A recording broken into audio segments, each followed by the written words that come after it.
Live from the Theo Shed in beautiful Callahan, Florida. It's Friday night.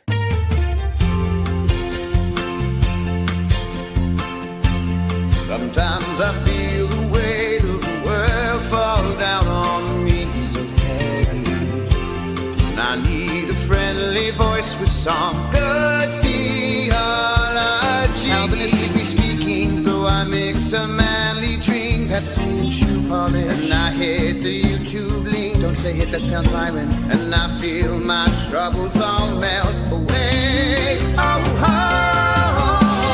It's your Calvinist podcast with Keith Foskey. Beers and bow ties, laughs till sunrise. It's your Calvinist podcast with Keith Foskey. He's not like most Calvinists, he's nice. Your Calvinist podcast is filmed before a live studio audience. And welcome back to Your Calvinist podcast on another Friday Night Live. That's right, we're back on Friday Night Live. Mrs. Your Calvinist and me, Keith Foskey. As always, I am your Calvinist. And you notice on my shoulder tonight, I am holding a championship belt. This actually is a gift from Matthew Everhard, who was the second place winner in the 2025 Dead Men Walking podcasting competition. And that means we took first place. The Your Calvinist podcast took first place, and Matthew Everhard had this belt made for me. You can see right here, it says Reformed Podcast Champion, Keith Foskey. This was a gift, and I want to say thank you to Matthew for his tremendous, the tremendous gift. Also to Rockwall Bibles for their awesome ESV that they sent me. Unfortunately, it's not here in the studio with me. It's on the pulpit at church. I'm going to be using that going forward. I'm going to be using that as my pulpit Bible. And so that's where my new Rockwell Bible is. You'll see a picture of that on Sunday, because I always post a picture of my notes. If you're on X or you follow me on Facebook, you'll see that I post my notes on Sunday morning, encouraging other pastors to post their notes as well. So we won. Thanks everybody for helping us win. Thank you all. What's up? Yes. A Baptist beat a Presbyterian in the Reformed podcast competition. Yes, I did. And much to the chagrin of many. But yes, absolutely. We won. And I say we won because you guys definitely were big helps in causing Team us. Funny Man. Hashtag Team Funny Man. That's right. Anytime you want to tag us, you can tag us at hashtag Team Funny Man. Thank you so much again for all of that. Again, we were out last week. Our daughter had a beautiful wedding last Friday. Wonderful opportunity. She did some very special things for Jennifer and I. She had some songs set up. We did a daddy-daughter dance, and Jennifer actually got to do a mommy-daughter dance, which was unique, something that doesn't happen. I've never seen that. I was very surprised. But we have a very, interesting relationship with Ashley. We adopted her when she was 6 years old, and she came into our life and was our daughter immediately. We loved her immediately, and she's lived with us now. She's almost 27 years old, and she's lived with us this whole time. And it's just been, it was an awesome thing. Some people have asked about wedding photos. We don't have the photos yet from the professional. Oh yeah, my son-in-law does have a sick mullet. That is absolutely right. Slice of bread. That is 100% correct. He looked like Beauty and the Beast. In fact, our daughter said her dress should have been yellow because she liked Beauty and the Beast. But no, we're going to post some pictures as soon as we get them back from the photographer. A very dear friend of ours did the photography for us, and she's still putting everything together, getting all the edits done and everything. So as soon as we get those, you'll see them on our Facebook page and Twitter page. Somebody said I picked on Alabama, but I was busy and missed most of that. Well, Scott, let me tell you something. I feel bad for picking on Alabama because I didn't realize how sensitive Alabamians are.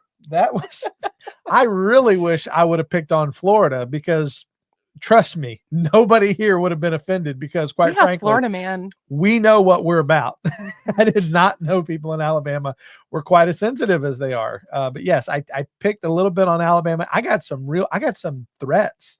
I got people who called me ugly, ungodly names. And so I kind of wish I hadn't done that. So for all of you Alabama folks out there, roll Tide. Roll Tide. All right.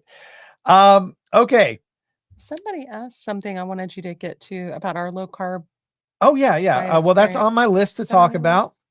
I'll tell you what, before I talk about the low carb diet though, before I talk about the carnivore, let me give the gospel. Remember I said I wanted to start every show with that. So very quickly, again, if you're a new person who's never watched a show, maybe you've happened upon this by accident, or maybe you've been watching and you've not yet bowed the knee to the Lord Jesus Christ. I want to remind you that the Bible says that everyone in the world is a sinner, that we are a sinner by nature and by choice. And because of our sin, we have been separated from God and we deserve his punishment. But God in his mercy sent his son into the world to live a perfect life and die a substitutionary death. And the Bible says if we place our faith and trust in his work, not in what we have done, but in the work that he did when he lived a perfect life and he died a substitutionary death on the cross, if we trust in the work that he did, our sins can be paid for and we can be given the gift of his righteousness. And that's how we stand before God at judgment, is we stand before God not having a righteousness of our own, but having the righteousness which comes from God through faith in Jesus Christ. And if you've never believed on the Lord Jesus Christ, I would encourage you to do that, encourage you to trust in him. And if you don't know what that means or you want to ask some more questions about that, please send us an email at keithfoskey.com. I'd love to talk to you. All right. So, on the subject of the diet, I would say we're doing pretty well. What do you think, Jennifer? You give your thoughts first. I think so. I mean, the challenge is more like food boredom. Yes. Trying to, just meat. So, how many weeks have we been on it? I mean, when did we start it officially? Because I haven't stopped. I have not gone off. Mm-hmm. The only thing I did, and I will admit to this cheat, on the day of my daughter's wedding, which was last Friday, I had one very small slice of her wedding cake. And I just said, you know what? It's her wedding. I want to, honor her and celebrate with her. And so I had a very small slice of her wedding cake. That's all that I've had. Other than that, it's been meat, lettuce, cheese. We have indulged with some cream cheese. Some people say you can, some people say you can't. So maybe we're doing dirty carnivore, but other than that, I mean, it's basically been carnivore all the way. And I feel fine. I feel good. Feel much better. The only thing I've noticed is, I feel I'm a little lethargic. A lot of people say, oh, you're going to have a lot of energy. I think because I don't have the sugar, I don't have the carbs, I haven't yet hit that boost of where people say, oh, you're going to start, having that keto boost or carnivore boost. Haven't had that yet. I've been feeling a little lethargic, a little tired. I don't know. I didn't really have the keto flu though. You did. I did. You got sick. I didn't. But I did keto 2 weeks before starting. I did 2 weeks before starting carnivore. I was doing keto anyway. So I think that helped me not get sick.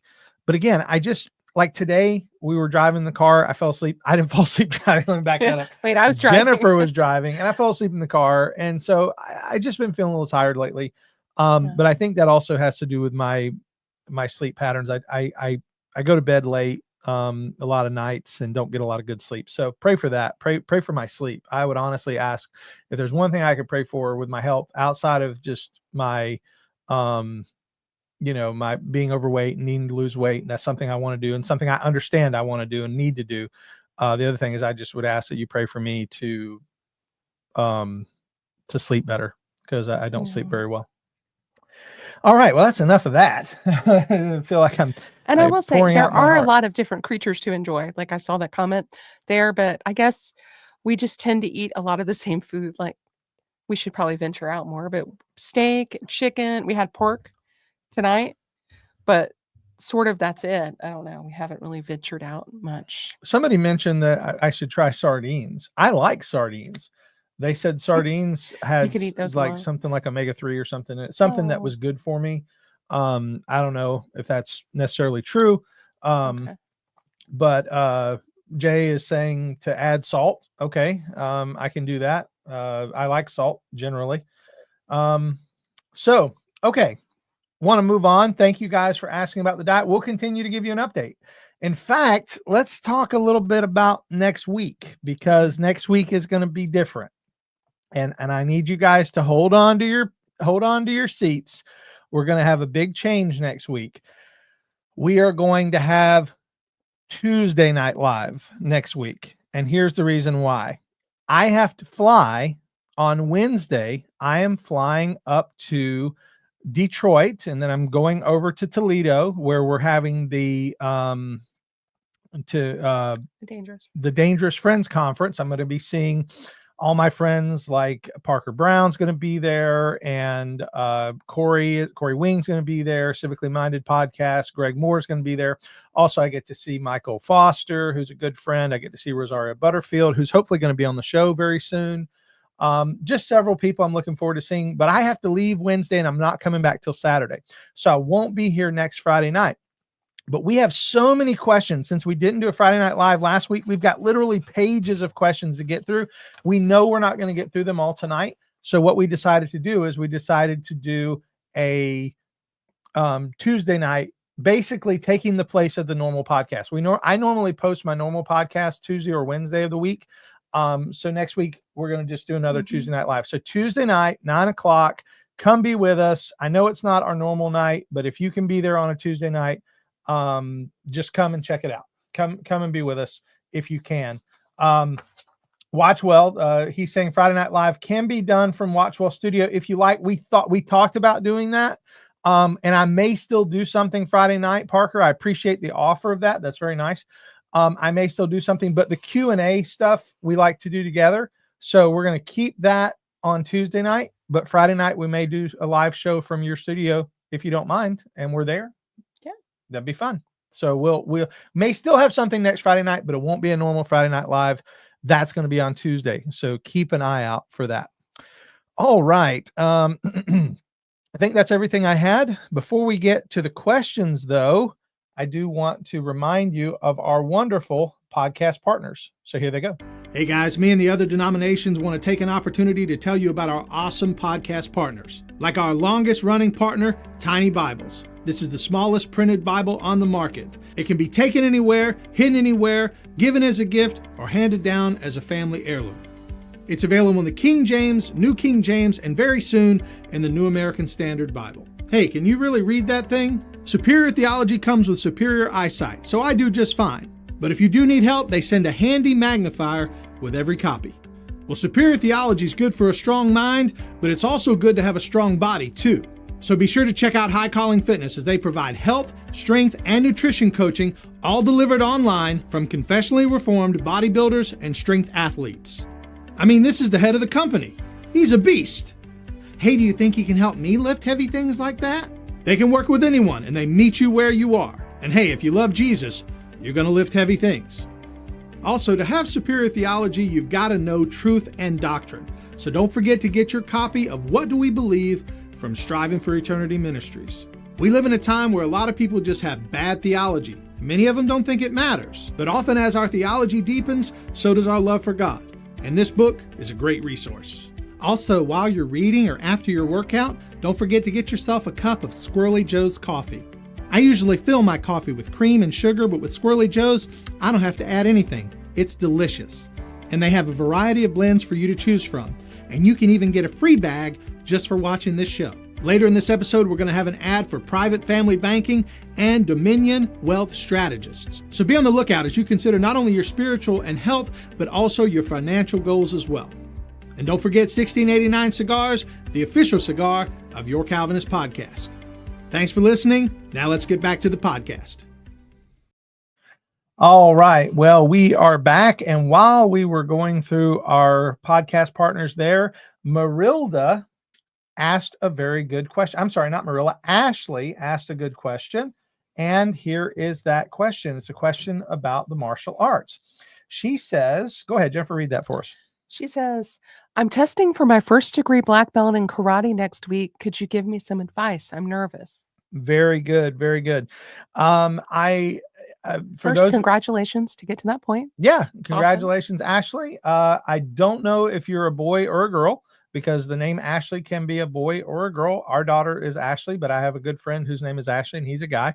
So you could tell us in the comments if you'd like. Doesn't really matter. But I will say this, boy or girl, it's a tremendous accomplishment to earn a black belt in karate. Usually takes many, many years of hard work. And so, as Jennifer said, congratulations. I will say this, as a karate instructor, my best piece of advice that I can give you is remember, well, first I'm gonna give you a word of encouragement, then a piece of advice. My word of encouragement is, if you are getting tested, it's because your instructor is confident that you can pass. So I never test someone if I'm not confident they can pass. That doesn't mean they automatically pass, but if I don't think they can pass, if I don't think they can pass, if they're not ready, I'll tell them. So if your instructor has told you, hey, this is your black belt test, it's time to test, then it's because he has confidence that you can pass. So that should give you a boost of confidence, knowing that your teacher sees that in you. That's the first thing. The second thing, my piece of advice when you're doing a black belt test or any martial arts test is always do the techniques the way your teacher taught you.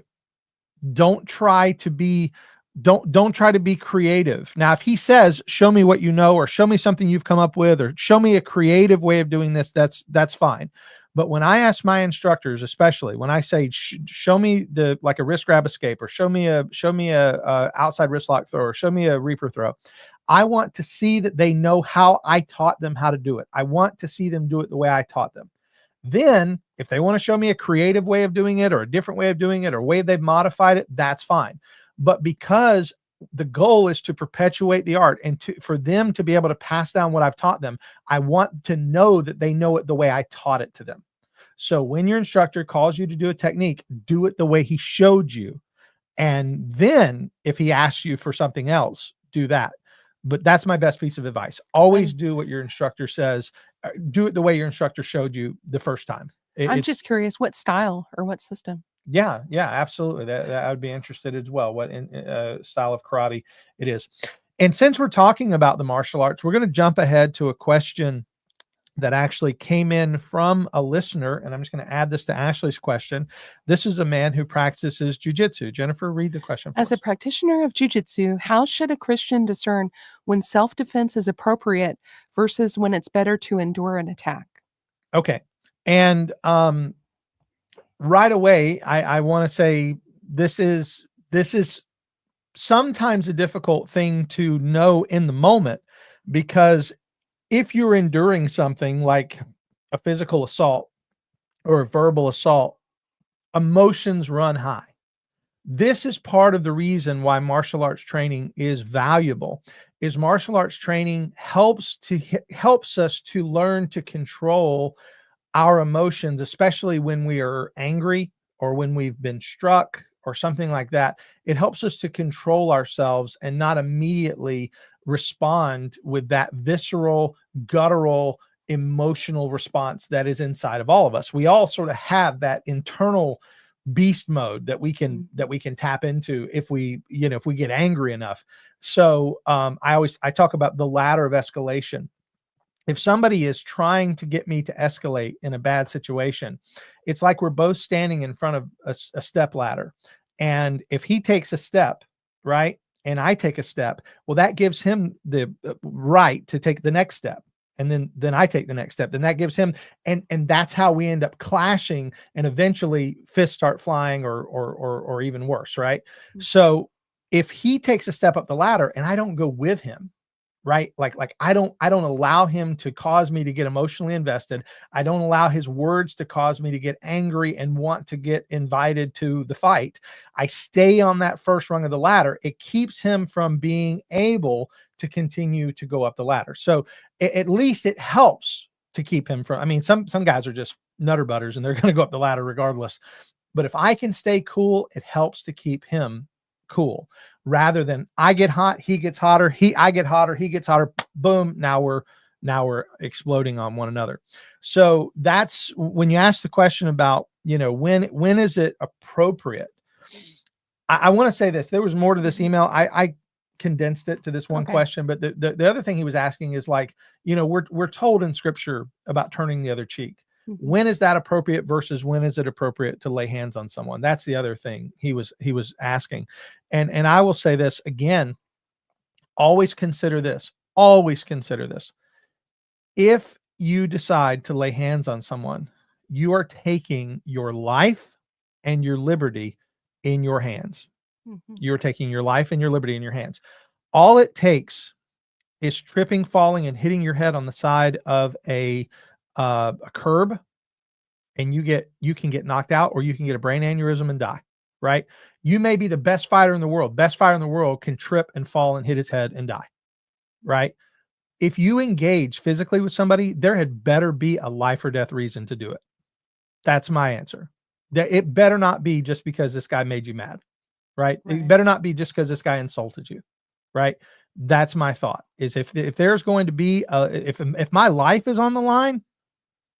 I mean, there's a great video out right now. It's on TikTok. I saw it very recently where a guy, he's having an altercation with another guy outside of his car. The guy gets out of his car. He hits him in the face. The guy goes back straight. He hit him right on the jaw. What we call hitting him on the button. The guy got knocked out. He goes frozen, falls back, hits his head, and he dies. Now that guy did not wake up that morning with the intention of getting into a fist fight that caused him to die. Right? And so if your life is on the line, that's a time where you need to be willing to defend yourself. But if your life's not on the line, then you better have another very good reason, because your life is always on the line. You don't know what the guy has in his pocket. You don't know if he has a bladed weapon. You don't know if he has an impact weapon, or even if he has a firearm. You don't know what he has, and you don't know what he's going to do. And so engaging with somebody, well, I'm the best fighter in the world. You can be the best fighter in the world, right? UFC fighters will tell you, don't go out and get in stupid street fights, because you can get killed accidentally. Second thing is your liberty. What happens if you kill the dude accidentally? You knock him down, he hits his head, and he dies.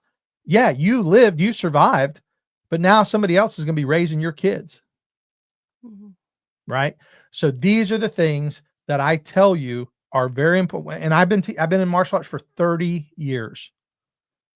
And one of the things when people say, well, if I'm in a dark alley, I say, what in the heck are you doing in a dark alley? Why are you going to stupid places and doing stupid things? Yeah. Right? Yes, we should all be trained with the ability to protect ourselves, but we ought not be looking for trouble. And that's my absolute. No amount of training is going to turn you into Jason Bourne. No amount of training is going to turn, because the guys in the movies are fake. All the stuff that happens in the movies are fake. And all you have to do to prove that is just watch real fighters in the ring. It doesn't look like the movies. And the reason why is because nothing is as clean as what it looks like in the movies. All these guys who fight, the back in the day, it was Steven Seagal and Van Damme. Today it's, your Tony Jaws and guys like that. These guys who look great on camera. It just doesn't look like that in real life, because it's not clean and it's ugly. And I know Parker does jiu-jitsu. He's saying something here. He says this very good. I'll post that on here. He says, especially as Christians, we're responsible for the well-being of those agitators. Be smart and de-escalate to save the agitator's life. I agree. I have a four-part plan, and it's called SAVE, SAVE. Situational awareness, avoidance, verbal diffusion, and escape. All four of those things should happen before you ever think about engaging physically. Situational awareness means you know what's going on around you. You know the threat before it happens. You're keeping your eye on the people and the stuff that's going on around you. Avoidance means you avoid those things that are dangerous. Verbal diffusion means you use your words. Tell people to stop. Tell people, hey, I'm walking away. Hey, man, what can I do to solve this? What can I do to make this better? Whatever I got to do. I don't want to go any further. I don't want to fight. Use your words. And finally, escape. Get out as quick as you can. All right. I didn't mean to spend all of our night talking about self-defense, but this is important stuff for even if you don't train in self-defense. You should know those things. Especially as women, walking out, going to the store, walking out to our car, we need to be aware of what's around. Absolutely. All right. So those are some thoughts. Hopefully that was helpful. And Rick Cole got it right. An ounce of prevention is worth a pound of cure. Mm-hmm. Absolutely. Thank you guys for commenting on that. All right. Well, let's go back and let's go now to a question that involves pastors and plagiarism. What should I do if my pastor primarily preaches sermons taken from online sources, sometimes including theological positions that don't align with our church's beliefs? Okay. Again, I summarized the question out of the email. This is a person who's writing about their pastor, and it has become apparent that their pastor is reading sermons that he got from a website, and the website is from a different denomination. That's what's funny. Is this is the person is in one type of denomination and the pastor's reading sermons from another denomination. I think that's interesting. You'd think he'd at least keep it in house. If you can't say amen, say ouch. That'd be funny. If he said, "What's wrong with you people?" Wait a minute, did he just quote Sproul? Hopefully that's actually pretty funny. That's pretty funny. Okay, so this we leads. Joke a lot. Well, we joke too much, don't we? No, I love you. I love joking with you. All right, so I want to this leads to a story, an interesting story actually. When I was about 3 years into the ministry, I had been contributing my sermon notes to an online database called sermoncentral.com. It's still there, and you can still find my notes there. If you want to go back and see what kind of notes I was writing in 2006, 2007. And the reason why I contributed to Sermon Central was because I thought that was a nice way of participating in sort of a broader help of, here's the way I see the text. Here's the way I understand this text. And maybe this can help somebody else. And there were times where I was having trouble understanding a text, and maybe some of the commentaries I was having was difficult. And I would go to Sermon Central and I would see how other pastors had outlined the text, things like that. So I found it to be a good resource, not a place to go and plagiarize, but a place to go and just get help and to offer help. Well, one day I'm sitting at the church. I remember very specifically, I get a call, and the guy on the other end of the line, he said, "Hi, is your name Keith Foskey?" I said, "Yes, it is." He said, "Did you write a sermon entitled, 'What Can You Do While Waiting on God?'" I said, "Yes, I did. I wrote that. It was about the upper room experience of the apostles after Jesus had ascended." I remembered exactly what I had preached about, and I remembered writing the sermon. I said, "Yes, I wrote that sermon." And the guy on the other end of the line, he says, "Well, then we got a problem." I said, "What's the problem?" He said, "Our pastor just preached your sermon, and he preached it as it was his own. He read the thing start to finish. He even used your illustrations. He plagiarized your sermon, and we want to know what you think we ought to do about it." And I said, "First of all, tell him he's got great taste." I mean, if you're gonna plagiarize, choose the good ones. Choose the superior theology. I was like, so right away, I will tell you what I said. I said, I think that this pastor needs to be confronted. It is plagiarism to take someone else's work, even the work of a sermon, and pass it off as your own. Now, are there times when you can preach another man's sermon and it be okay? Yes, I do believe there are. I'll give you a few examples. If there was a time when I was listening to R.C. Sproul preach through Jonah, and he read from Herman Melville's Moby Dick, there's a sermon in Moby Dick written by the pastor in the book. And R.C. Sproul read that sermon as a sermon. I thought that was interesting.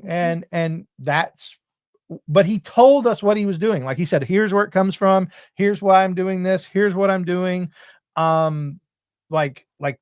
He did that. And I remember going to a conference it was in Daytona, Crosswalk Church of Daytona, yeah. Pastor Mitch Pridgeon and Chris Johnson. Great guys, great pastors. They had a conference, and one of the conference speakers, I was preaching that conference, and one of the other conference preachers preached a sermon. I think it was from Martin Lloyd-Jones, but he basically said, "I'm preaching his sermon." because it's so good. None of us had a problem with it. We all knew, hey, that's not plagiarism.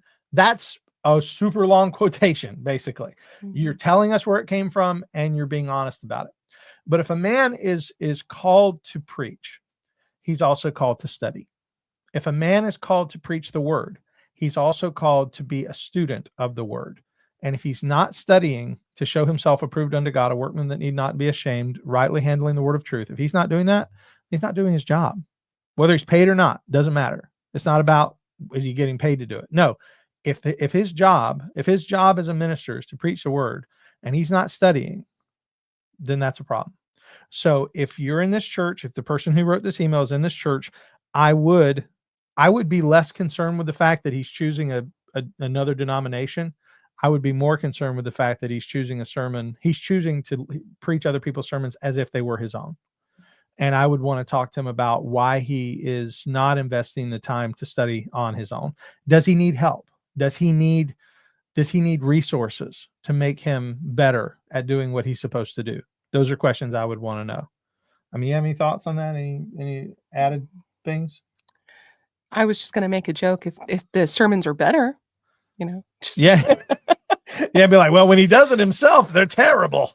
So keep reading them Baptist sermons. It's like, is he finding more of a Calvinistic? Oh, that's funny. Clayton, I have to put this on the screen. Clayton says, my church just uses a Keith Foskey tape each week. Okay, well, I will say this. If you're getting tapes, I don't know who's making them because I haven't seen a tape since 1992. So God bless you, Clayton. I appreciate it.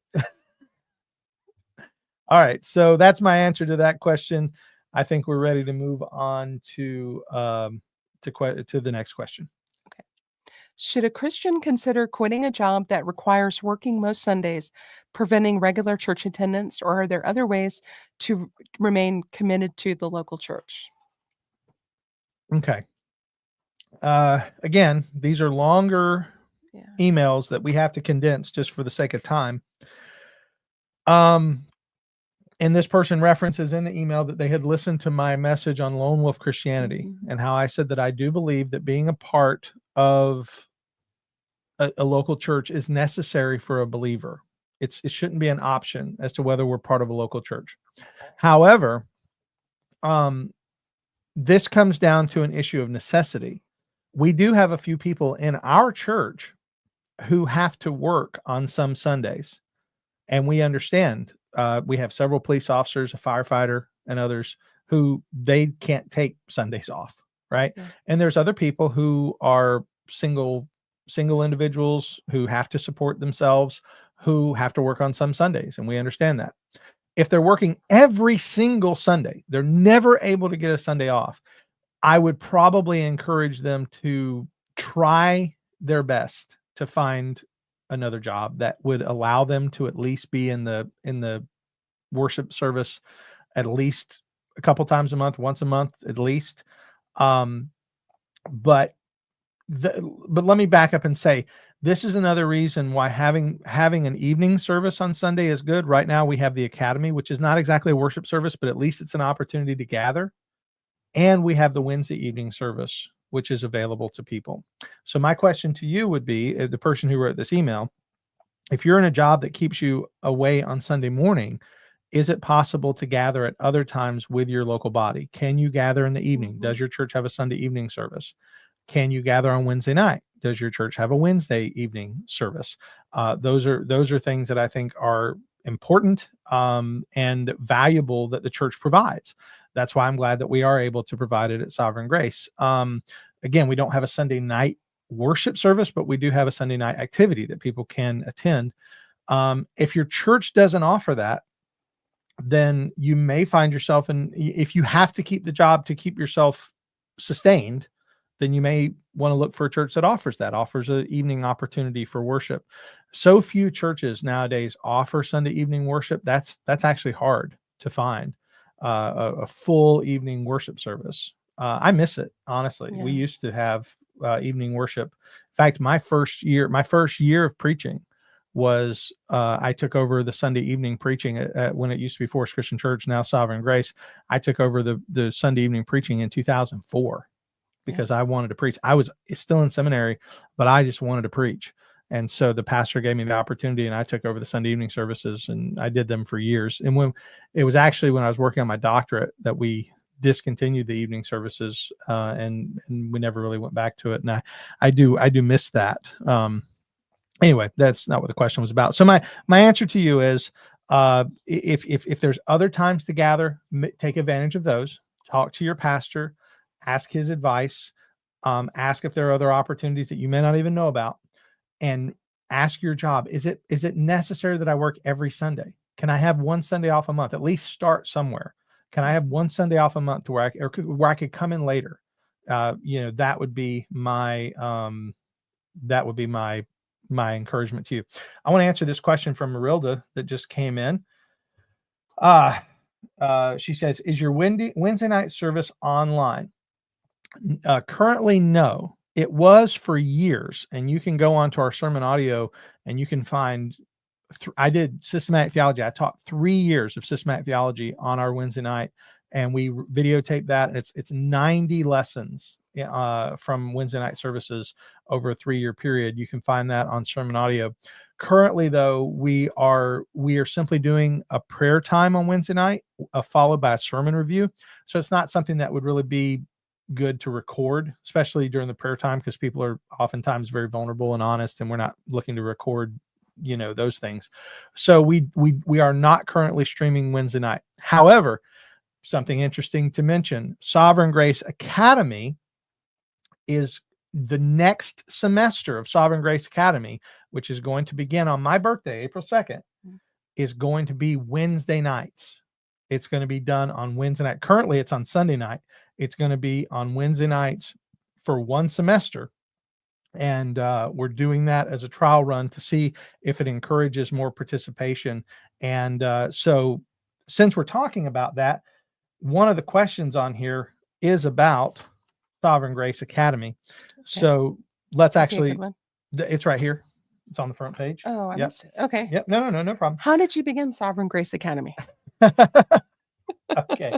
All right. So what is Sovereign Grace Academy? Sovereign Grace Academy is our church's, basically our in-house opportunity for people to go to have a seminary-like experience. We don't call it seminary because we don't want anyone to think that we are claiming to be something that we're not. We do not claim to be a seminary, but what we do claim to provide is a seminary-like experience for the layperson, or we call it seminary for every believer, basically.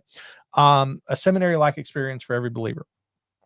And it's 8-week courses over a 2-year period, where wherever you begin, as long as you begin at any point and you go for 2 years, you take 8-week courses.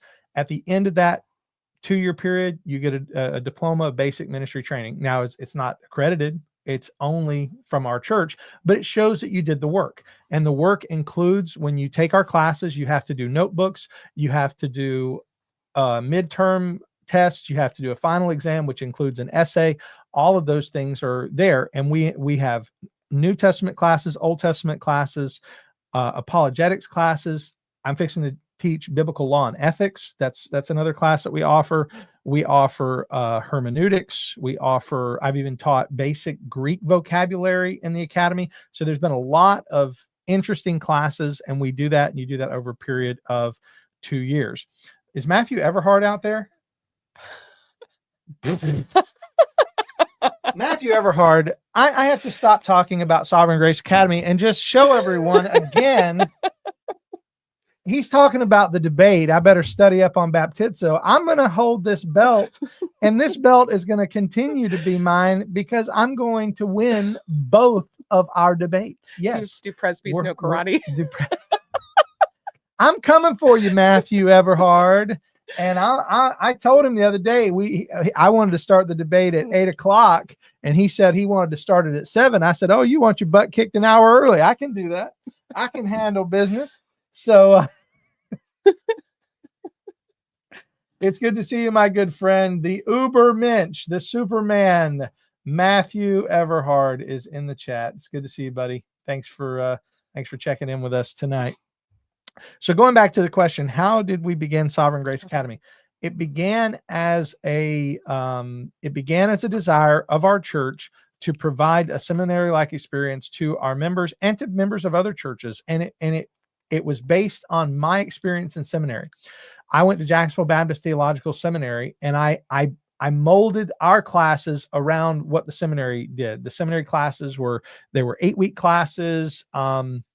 It was I even took the syllabuses that I had from my seminary classes, and I used those syllabuses to create the syllabus for the academy classes, and that's how I did it. Again, we have considered going to the Florida State Department of Education. We can get registered as a private school with the Florida Department of Education, and we've thought about doing that so that when we're providing certificates and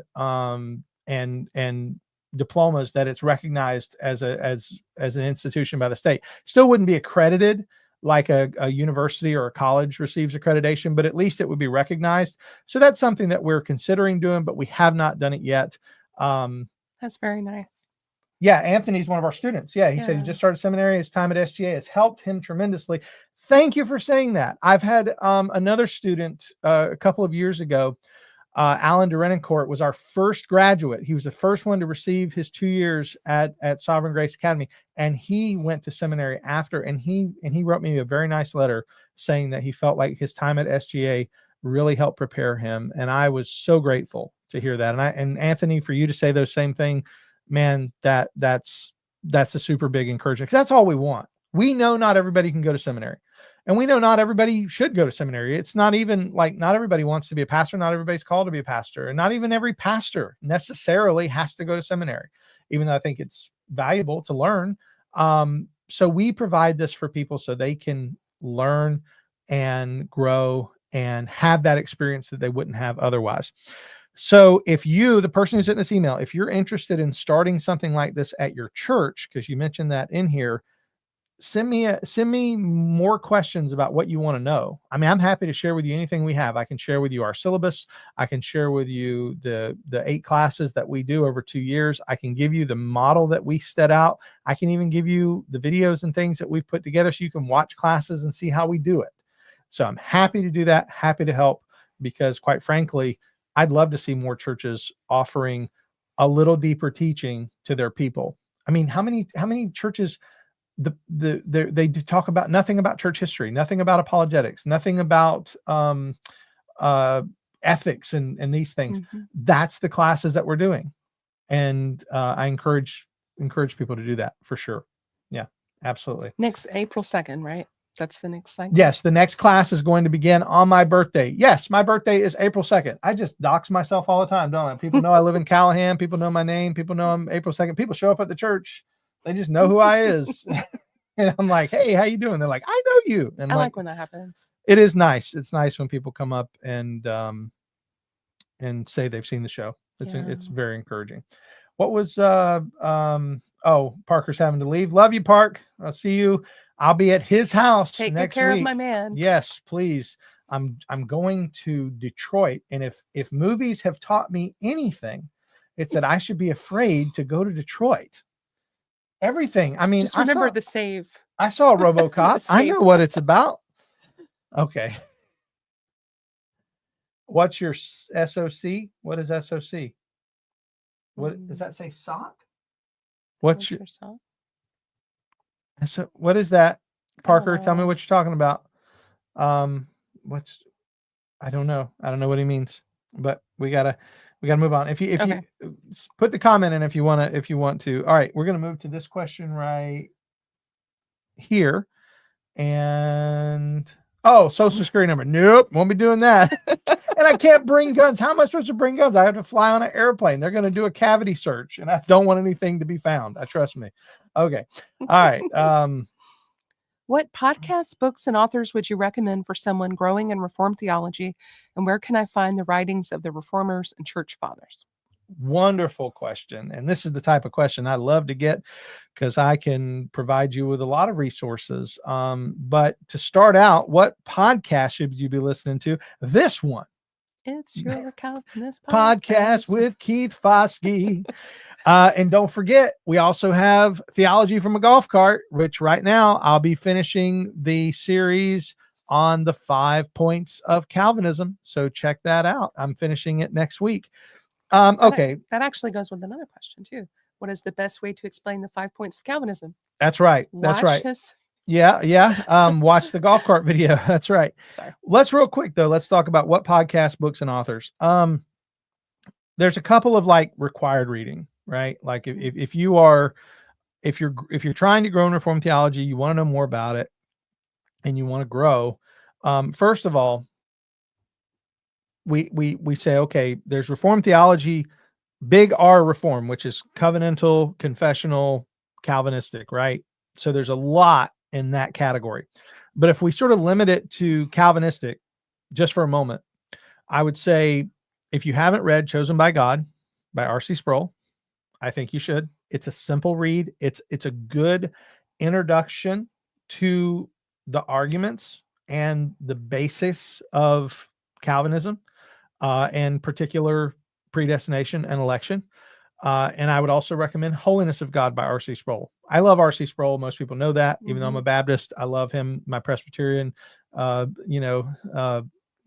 heavenly mentor. He's been in heaven for several years, but I miss him, and I appreciate all that he was in our life. We got to meet him several times. He lived 2 hours away from us, so we got to see him several times. I've spent time with his son. Have spent time with his grandson, and it was nice having him as a teacher. And so Dr. R.C. Sproul's books, Chosen by God and Holiness of God, are really good. If you don't have a copy of Calvin's Institutes, I would recommend that. Now that's a lot to read. So I consider that more like kind of like an encyclopedia. If you're going to try to read it, you might want to take it in sections and chunks and try to digest it a little at a time, because it's going to be a lot to read and it's pretty heavy. But I do recommend that you get a copy of it. You can get a single volume copy of it. I have one of them sitting on. It was in a video with me recently, so that is available to do. I would also recommend, if you're looking for defending Calvinism against people who would argue against it, I would say look into some of James White's debates where he has debated Calvinism back in the day and more recently. I moderated his debate with Jason Breida, but that wasn't the best debate ever. It was a decent debate, but I go back to some of his stuff that he did early on that was very helpful to me, that I think is good for people to listen to. And so that would be another person that I would recommend. Obviously, there's the Reformed Baptists that I would recommend. The modern ones like Vodi Bakum is very good. He as far as Calvinism, I mean, obviously he's done a lot on that, but he does more family ministry stuff. But if you find stuff by him, there's several books out that like, I forget the name of the author, but there's a book entitled The 5 Points of Calvinism, which is helpful and useful. And I can't think, I think Steele. The church history in plain language. Yes, I was going to get to that. Okay. When you want to talk about church history, you mentioned that learning about church history resources, Nick Needham's 2000 Years of Christ's Power is a great series. I used it in my early church history class that I just taught a couple months ago. His series is great. You can also get the 1-volume Church History in Plain Language by Bruce Shelley, which is good if you're just looking at for an overview of church history. That's a good useful tool. Can I recommend one? Yes, please. I was trying to think of, there's one more. Oh, you asked about early church fathers. I'm going to recommend a Catholic resource to you, and this don't tar and feather me. This is Where's my tomato? Yeah. I'm going to recommend this resource. It is the newadvent.org. I think it is. It's either newadvent.org or newadvent.com, but they have a ton of the early church fathers' writings available online that you can just go and read them online. And we're talking, you've got Ignatius and Polycarp and Irenaeus and Athanasius and others whose writings are there, and you can just go get it for free. It's awesome. So go there, look up newadvent.com or newadvent.org, and you can look those up. One of the earliest writings I like to point people to is the Didache. I'm going to be using that. Matthew Everhard ought to know this if he's still listening. I'm going to be using that when I talk about our debate about the mode of baptism, because it addresses the mode of baptism in the Didache, which is an early church writing. All right, Jennifer. Well, I listened to these books recently by Joel Beeke, Evangelical Heroes. Wait, there's volume 1 and volume 2. But I mean, they're not all Reformed, but it was interesting to me, the history.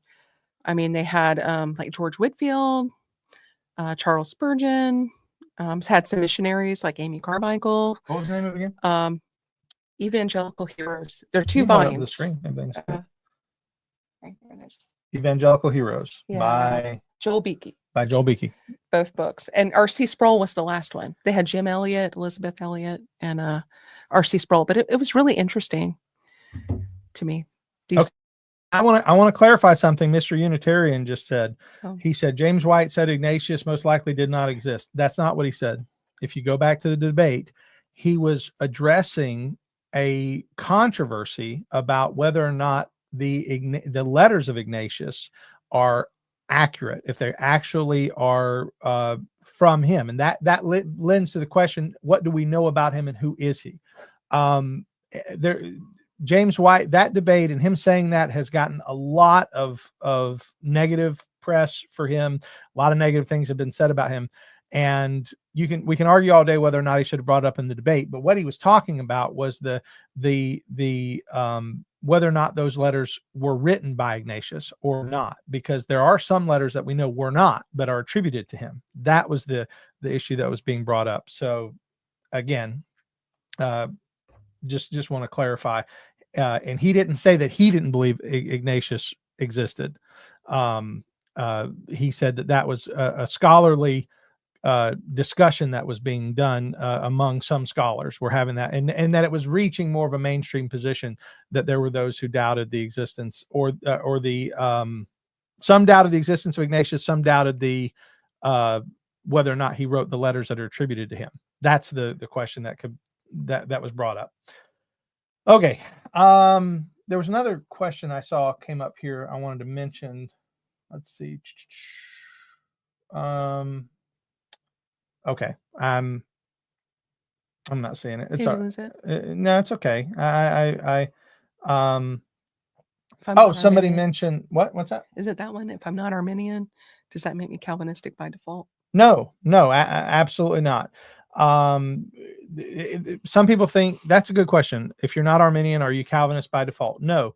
There are other positions that people take that are not Calvinistic or Arminian. Provisionism is not Calvinistic or Arminian. There is something called Pelagianism. There is something called semi-Pelagianism, which would be closer to Arminianism. There are things, there's a system called Molinism, right? These are all different ways of understanding God's sovereignty and how he manages things through his sovereign decree, if he even has a decree. That's the question and the debate. So no, just because you're not an Arminian does not automatically make you a Calvinist. Being a Calvinist means you affirm the doctrines of grace, which are the 5 points of Calvinism. If you don't know what those are, go watch the golf cart rides. All right, guys, I'm going to take a quick break, let you guys hear from two of our sponsors. Hi, my name's Justin Johnson. And I'm Josiah Stowe. And we are Dominion Wealth Strategists. We are created to put money in the hands of those that are sitting in the pews. From budgeting to estate planning, savings accounts, retirement planning, life insurance, and a heck of a lot more here at Dominion. That means that you are leaving an inheritance that passes multiple generations, because that is the legacy. It's part of our mission.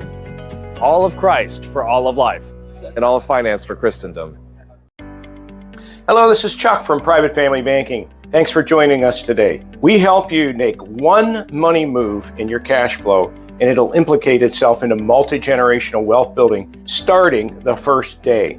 We help you avoid taxation. We throw compound interest to your money. If you're a high net worth individual, you have over $10 million in net worth, we can even do more with you. W-2 workers, contract workers, business owners, it's all about cash flow and making tax deferred gains on all of your money for the rest of your life. Don't avoid this. It's a big move. It's a great time. Never lose money. Always increase your money. Join us today. We're a community of people. You're not alone. Click the link, get on my calendar, and we'll go over your background and what you want to accomplish, and we're going to model a program that exactly fits your needs. Chuck@privatefamilybanking.com is my email, but click the link below. Make a free discovery call now. Thank you. All right, guys, and we are back. While we were on the commercial break, saw a couple of interesting questions come on.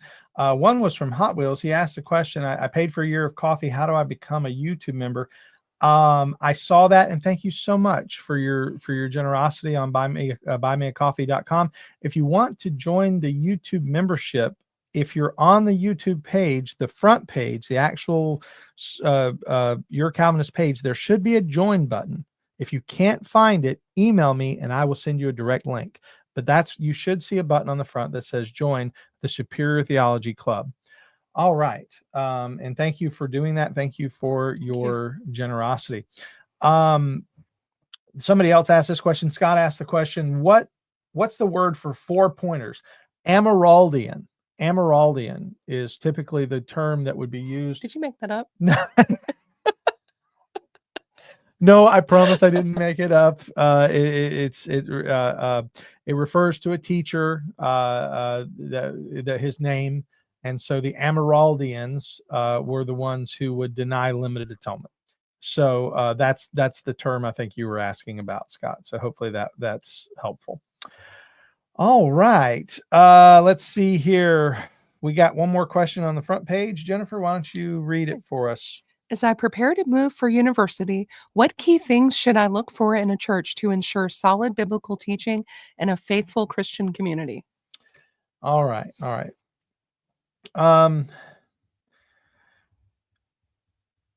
want to make sure that we're really getting to the heart of this question, because the person who asked this, they're in the UK.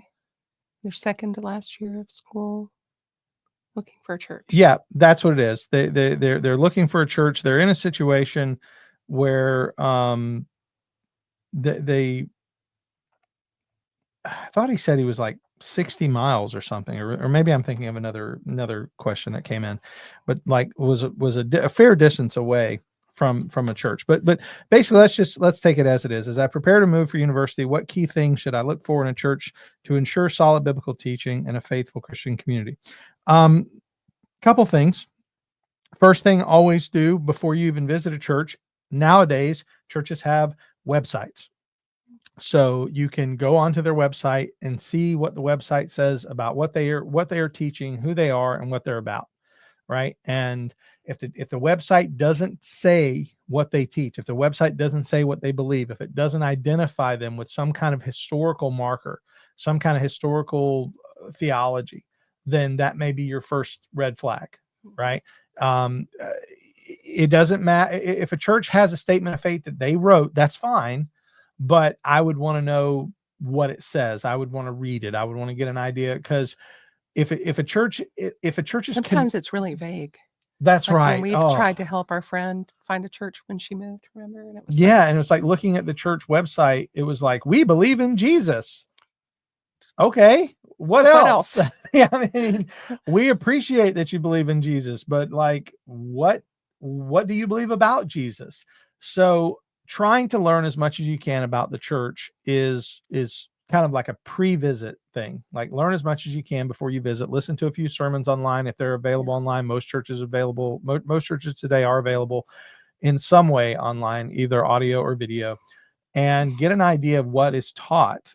And if it's a denomination, what does the denomination teach? If it's a PCA, PCUSA, if it's, PCUSA tends to be more liberal, PCA tends to be more conservative, and then you've got the OPC. So again, if you're Presbyterian, those are some of your options, not all of them. If you're Baptist, know that if you go to a Southern Baptist church, it may or may not have a Calvinistic teaching, because Southern Baptist church sort of split that difference. Not all are Calvinistic. If it's a Reformed Baptist church, then you're at least going to get a Calvinistic teaching, if that matters to you. Those are some of the things that you're going to want to know going in. After that, I always recommend go and sit and see what the atmosphere of the church is, and do that for a few weeks. And here's what you want to look out for. You want to look for a body of believers that is in fellowship with it, in fellowship with itself, that they're actually fellowshipping, that we've been to churches where people show up at 11 o'clock, they worship, 12 o'clock, they're gone. They don't see each other till 11 o'clock the next week. Especially if you're in college, if you're looking for a church while you're in university, you want to have a place where there's an actual community. And so look and see how the churches relate. Do they have groups that meet together? Do they have fellowship? They invite people to their home? Are they practicing the ancient art of hospitality? Are they doing these things? Those are all questions that I should look for, ask, and see. And also watch out for heavy-handed leadership. Watch out for heavy-handed leadership. And what is heavy-handed leadership? Heavy-handed leadership are pastors and leaders who make it their business to overmanage the flock. And this does happen. There are pastors and leaders who are in the name of Christian ministry, make it their. We're having technical difficulties. Okay. All right. Well, let's see. How to slow down. A few people are saying there's technical difficulties.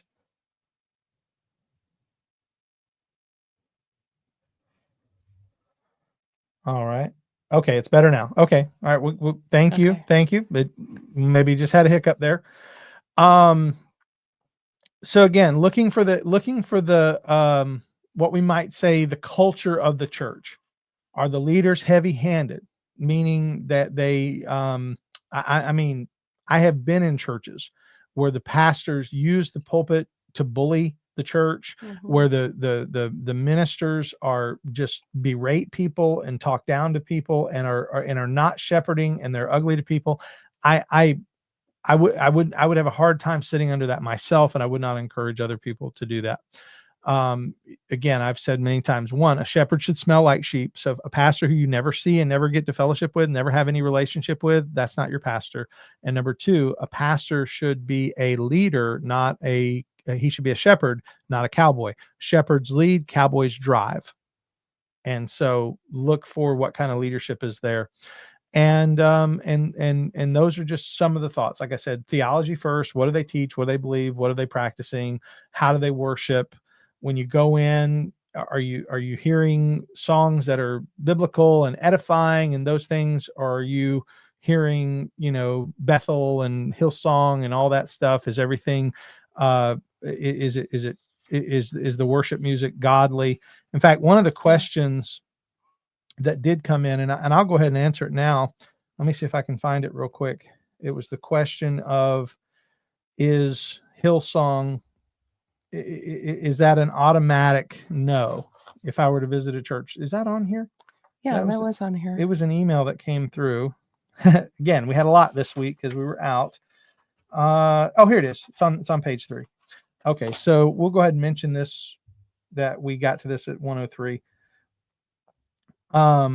When you're looking for a new church, is it a deal breaker if they continue to sing music from Hillsong and Bethel, fully knowing who they are? Okay. All right. Here's my thought about this, and I want to be as gracious as I can. I do think that for the most part, our church has no interest in Hillsong, has no interest in Bethel, and no interest in Elevation. At our church, we typically sing mostly hymns or songs from groups that we would be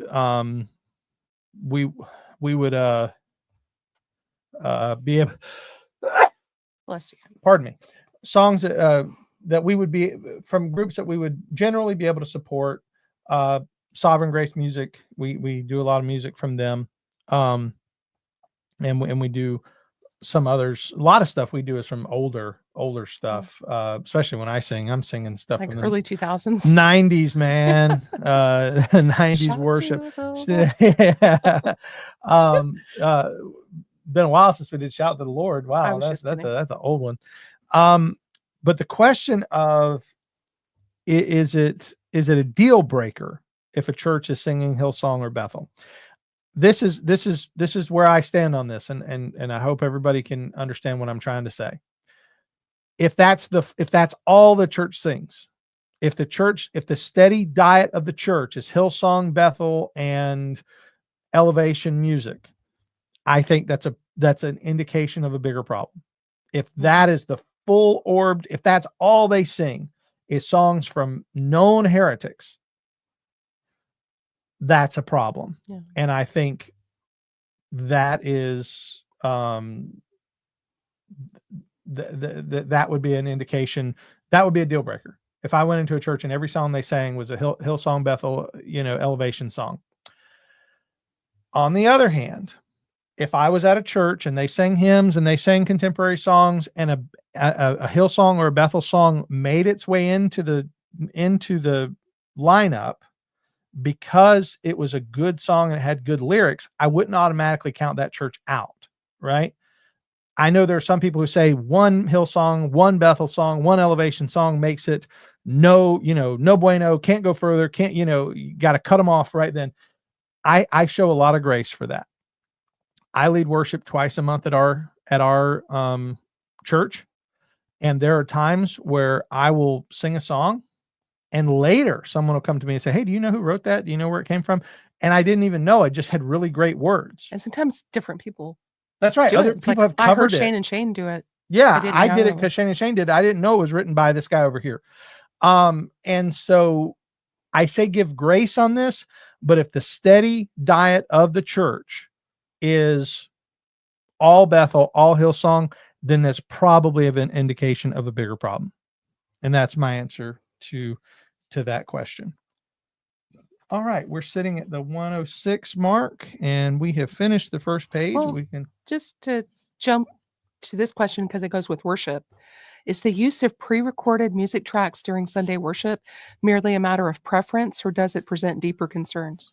Thank you, Jennifer. You're doing great. You're managing the podcast like you manage the house. You're a good manager. High five. I didn't burn anything.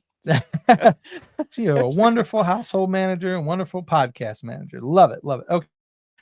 This one actually, this is like a really long email. You can see some of these. They come in really long.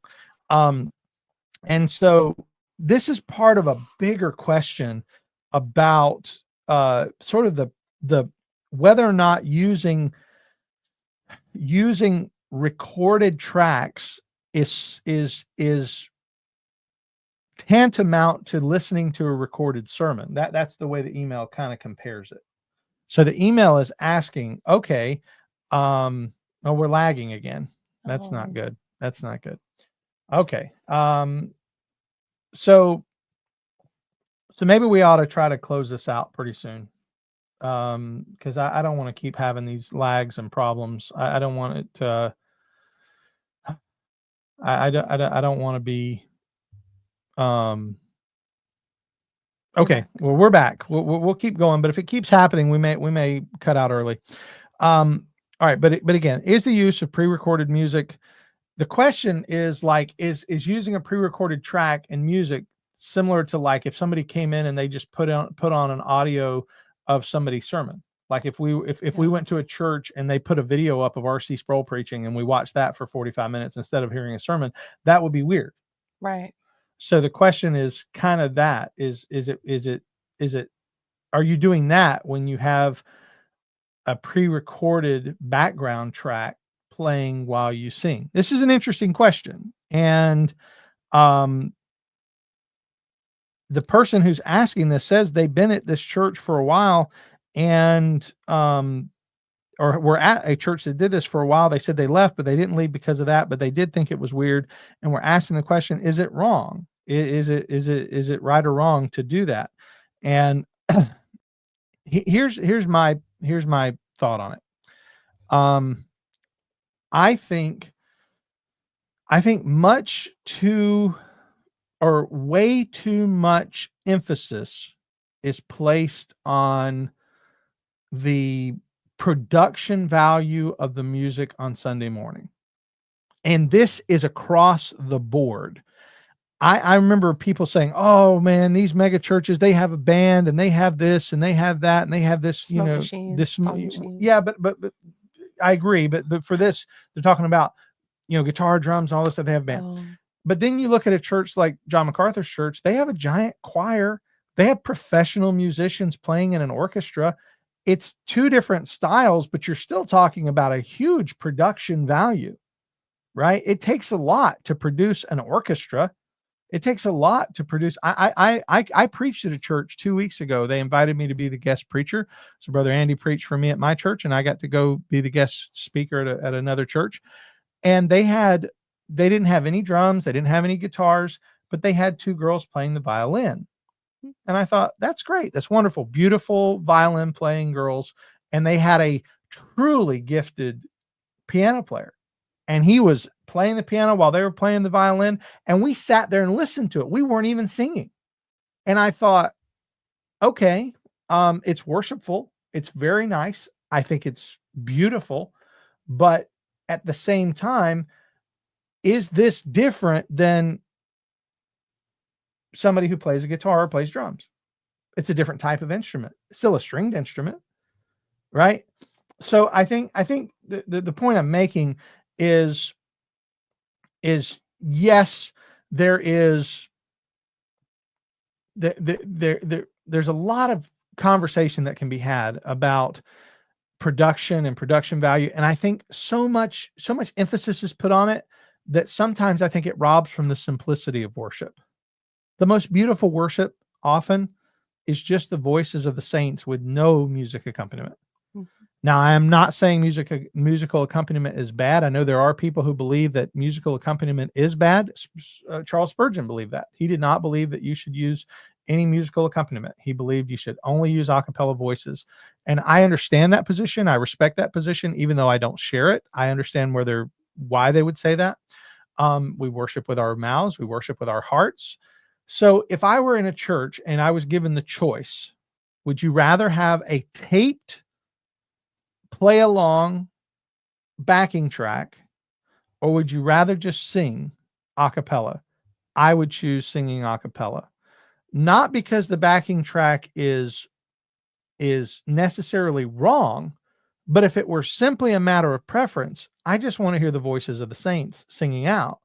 And that would be my preference. However, I do enjoy piano. I enjoy guitar. I play guitar. I enjoy those things. So there's nothing wrong with having instruments. I don't believe. I even make the argument that I believe the New Testament commends the use of instruments. And I have a sermon where I talk about that. If you're interested in that sermon, send me a message. I'll send you a link to it. Can I say something? Yes. Didn't you start learning how to play guitar because we didn't have at the time a musician? Yes. So it kind of goes, I understand this. It doesn't say it here, but sometimes there's just not anyone, maybe a small church plant or something. That yeah. If you're in a church where there's no musical instruments, if you wanted to use backing tracks, you could, but I just don't think they're necessary. I think the voices of the saints is enough. A pitch pipe is all you need. And all that does is give you the first note to start with so that everybody starts on the same note. And if you've never used a pitch pipe, it's just this little thing you keep in your pocket. It's got the different notes on it. You whoo, and it gives you the note. And, praise God from whom all blessings flow, right? You know where to start because you know the note to start with. And a pitch pipe can help you do that. This is my Renaissance man. Yeah, right. You can play guitar, you can sing, you can preach. So is it wrong to have backing tracks? No. Is it the best? I think it feels weird. I think unless it's done really, really well, and the times I've seen it done, it's usually not done really, really well. If you get off with the music, there's no way of fixing it. It's not like you're playing, like when I'm playing guitar and I get off a little bit with the rest of the group, I can fix it. But if I'm singing with a backing track and I get off, I'm lost. I'm done. It's over. And that's bad when you've got 100 people singing along with you. So my recommendation, if I were in that church, would just be, let's pick some songs that you can sing a cappella and make that happen. Caught it. That was cool. Is Keith showing off his pipes? Yeah, yes. Let's just, sometimes I break out into song. If you ever heard me preach, every once in a while preaching, I'll break out into song. All right, let's finish on Which one do you want? Let's finish on this question right here. The top? That's not it. Yes, it is. I'm sorry. As a dad. Why don't we? That one. Let's do that. Okay. Let's do that, because you and I both can talk about this one. What number? Where are we at? 115. This will be our last question of the night. If you got something you want to ask us in the comments, we'll take those as well to finish out the night. But this will be our last email question, and we're going to come back on Tuesday at 9:00, and we're going to do this again on Tuesday. We'll finish up these Tuesday Night Live. Tuesday Night Live. As a dad who adopted 2 of your kids, what is your advice to would-be adoptive parents who face numerous discouragements and setbacks? Okay. That's a great question. And I said I wanted you to opine on this as well. We do have 2 adopted children. Both of them are now adults. We adopted them when they were 4 and 6 years old, respectively, and now they are 24 and 26.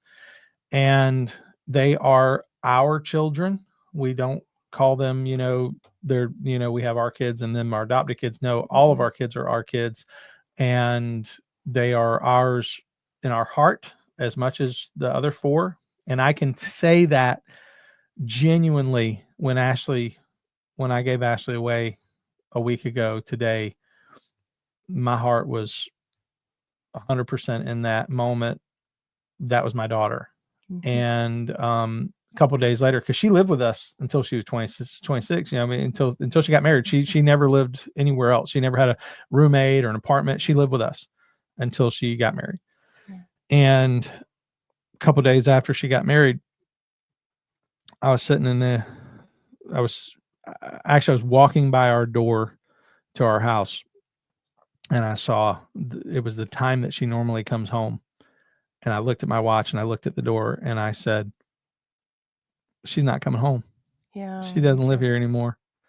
And man, that was tough. That was tough. But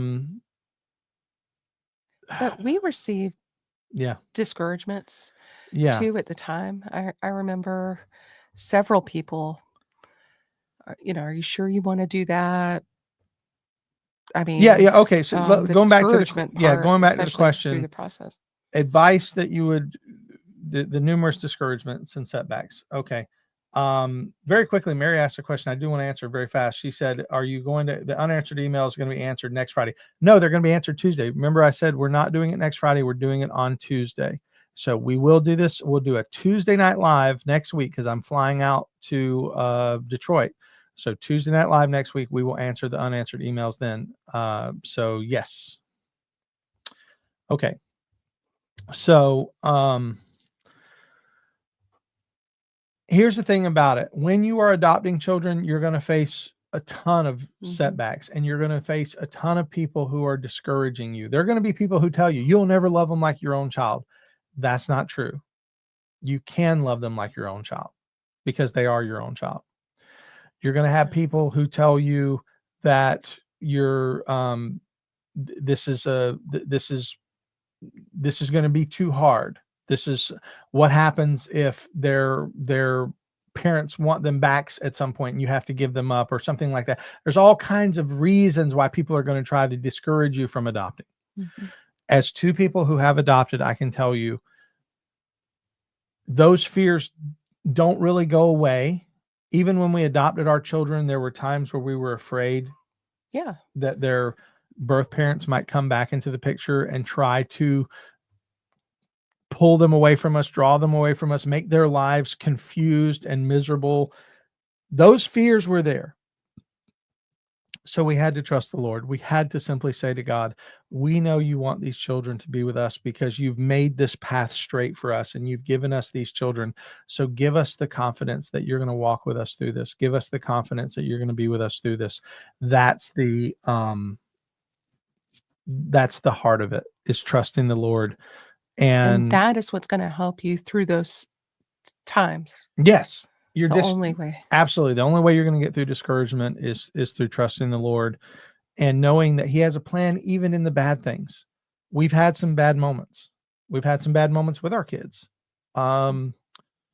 We've had some difficult moments with our son is in the Air Force, and during his teenage years, he struggled with some things. But he was our son. He is our son. We loved him, and we loved him through his difficulties, and we love him today. So here's the thing for the person who wrote the email. You would have discouragement and setbacks with natural children. Yeah. You're going to have discouragements and setbacks with adopted children. The attitude, the difference is recognizing that they are your children. And that's it. Once you recognize they're your children, any discouragement and setback, just ask yourself the question, would it make a difference if they had come from my body or not? And the answer is no. You're going to be there. They're your kids. What did we put up there? Right. Just because they were brought to you by unorthodox means doesn't mean the sovereign God of all creation didn't create them to be yours. Amen. Hot Wheels. Amen. You know something?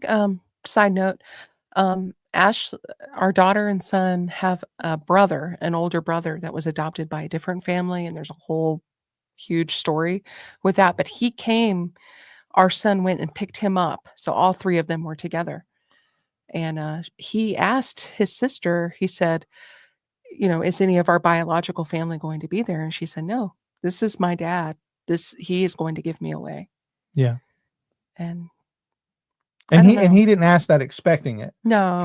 I think he was kind of preparing himself if he had to see them, because I don't think again, a lot of negative in their situation, but it was also an awesome opportunity to reconnect with him, because he had been out of our life for a while. Again, he was adopted by another family, and we didn't have the chance. We didn't have the chance to adopt him.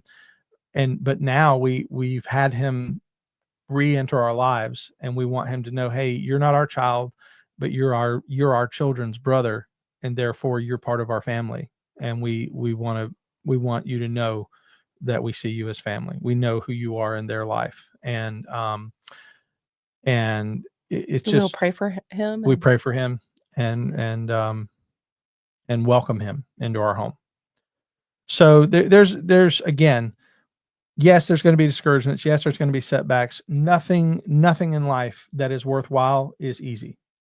Everything that is worthwhile and worth doing is going to have hard days, difficult days. The year between the time we became the foster parents of Ashley and Cody and maybe it was a year and a half that they actually became our children was probably the most nerve-wracking year and a half of our life, because we were just waiting to get the final adoption done.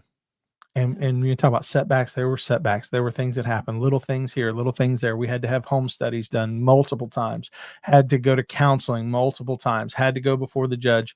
But man, on that day, when they became ours. And he said, they will have your last name and all rights, just like a natural.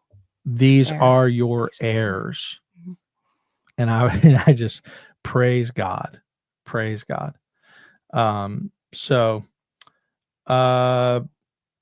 See, we got somebody asking for money for Africa.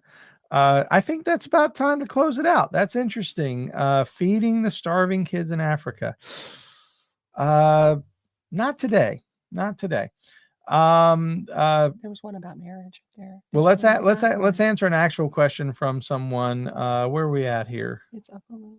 Find it for me. I was trying to follow it. All right, we'll close out with this question. Anything? Are you finding it? It's hard keeping up sometimes, guys. Here we go. Read it for me. Hey, Keith, how do you recommend increasing one's love for their wife and the bond and unity between?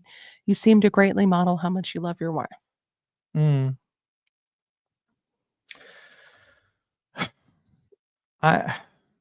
sometimes I fear that someone might see the things that I do, like with Jennifer online, and I made a joke yesterday. I flirt with him too. I made a joke, but I made a joke on X yesterday. I said, as king of the millennials, I now decree that it is appropriate to flirt with your spouse on social media. And I started just, flirting with her in a joking way. I fear, though, some people might think that it's an act, that some people might think that like we're just putting on a show. Mm-hmm. I can genuinely say, and I thank you for this question, S. I can genuinely say this is how we are all the time. We enjoy being with each other. We enjoy playfully flirting with each other. And man, that just makes a huge difference in our life. It really is just a matter of building each other up, right? Are there things that she does that I don't necessarily like all the time? Yeah. And I know that there's things I do that she doesn't necessarily like. But I'll tell you a story I heard years ago, and man, it was almost life-changing for me. It was a story of a man who came home to dinner, and his son sat down to dinner. He had two sons and his wife, and the food was cold, and it had been burned, and the father sat down, and he ate the food, and he ate it with a smile, and he drank his drink, and he ate his food, and thanked his wife for a great dinner, and he went to do whatever he had to do the evening. And later on, the sons kind of caught him, like when mom couldn't hear, like when he was away, and said, Dad, man, tonight's dinner was not good. Mom, she burned the meat. The potatoes were cold. It just wasn't a good meal. Why did you say it was a good meal? And he said, son, your mom worked all day today. She had a very hard day, and she doesn't burn meals a lot. He said, so on the day that she does burn a meal, I'm not going to make her feel bad for it.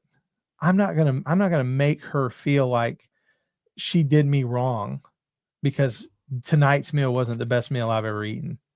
He said, my goal is to build her up and to let her know I love her, even if I have to eat a cold meal every once in a while. And I remember hearing that story, and I just remember thinking, so that's been how you've been able to get. No, that silly story stuck with me, because I thought, how much do you do in our house? How much do you do to take care of my children and me?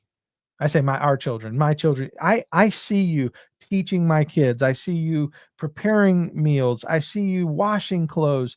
I see you keeping the house clean. And I'm working, and we talked about it earlier, if we counted all the hours I work a lot of hours. And I'm working all these hours, and I come home, and sometimes I'm just pooped. And you make me feel like $1 million.